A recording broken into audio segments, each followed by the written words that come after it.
కొల్లూరు మండల పరిధిలో శుక్రవారం ఈ కార్యక్రమంలో వేమూరు శాసనసభ్యులు నక్కా ఆనందబాబు పాల్గొని పలు అభివృద్ధి పనులకు శంకుస్థాపనలు చేశారు. అలాగే రైతులకు పట్టాదారు పాస్ పుస్తకాలను పంపిణీ చేశారు.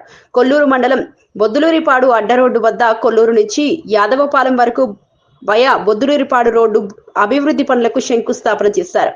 విబిజి రామ్జీ నిధులతో సుమారు 199 లక్షల రూపాయల వ్యయంతో ఈ రోడ్డు పనులు చేపట్టనున్నారు. భయపెట్టి తరలించారు. మళ్ళా వాళ్ళందరినీ తీసుకొస్తా ఉన్నాం. 13.5 లక్షల కోట్ల రూపాయలు లోకేష్ గారి నాయకత్వంలో ప్రధానంగా ఈ రాష్ట్రంలోకి రావడానికి మొన్న జరిగినటువంటి విశాఖపట్నంలో జరిగినటువంటి సిఐఏ సమ్మిట్ లో పెట్టుబడిదారులందరూ కూడా ఎంఓయూలు అగ్రిమెంట్లు అయ్యారు. అవన్నీ కనుక గ్రౌండ్ అయిపోతే దగ్గర 10 లక్షల పైన యువతరానికి ఉద్యోగాలు ఉపాధి కల్పించబోతా ఉన్నారని సందర్భంగా తెలియజేస్తారు. ఇది ఎవరి వల్ల కాదు, చంద్రబాబు నాయుడు గారి ఆలోచనలు ఆ విధంగా ఉంటాయి.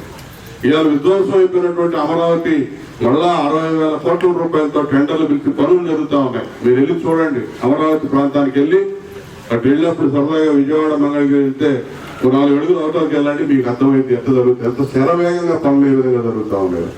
అమరావతి నగరం రాజధాని మన దగ్గరే పూర్తయితే మన ప్రాంతాలన్నీ కూడా రకరకాల విధాలుగా అభివృద్ధి చెందడానికి ఆస్కారం ఉంది. జగన్మోహన్ రెడ్డి అభివృద్ధి చేయకపోతే చెప్పాడు, దాన్ని సర్వనాశనం చేశాడు, విధ్వంసానికి గురి చేశాడు. 3 రాజధానులు తెస్తానని 3 ముక్కలని 3 రాజధానుల్లో 3 ఇటురాలు కూడా పెట్టాల. కాబట్టి ఇక దాని గురించి ఎక్కువ మాట్లాడుకోవడం కూడా అనవసరం. అది ప్రజలు గమనించారు కాబట్టి 11 సీట్లు పరిమితం చేసి మాకు అధికారం ఇచ్చారు. మీరు చూపించినటువంటి నమ్మకం వమ్ము కాకుండా మేము ముందుకెళ్తాం, మీ సేవకులుగా పనిచేస్తాం. ఖచ్చితంగా మీ అవసరాల్లో ముందుండి ప్రభుత్వం పనిచేస్తుందని చెప్పి సందర్భంగా తెలియజేస్తున్నాం.